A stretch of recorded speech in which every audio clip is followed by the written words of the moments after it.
Hey everyone, welcome back to our channel. In today's tutorial, we will walk you through the simple steps to delete all your unread messages in Gmail.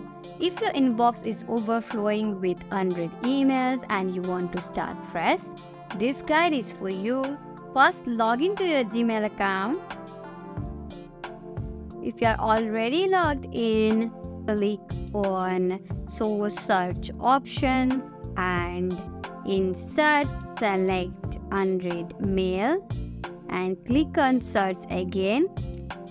This will show all your unread emails. Click on the box at the top to select all your unread emails and then click on trash icon to delete all the selected messages.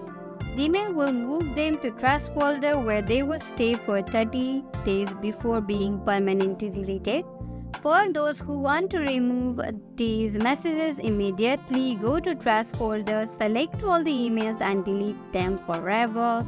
And that's it. You have successfully cleared your inbox of all unread messages. If you found this tutorial helpful, don't forget to like, share and subscribe for more tips and tricks on managing your digital lives. Thanks for watching.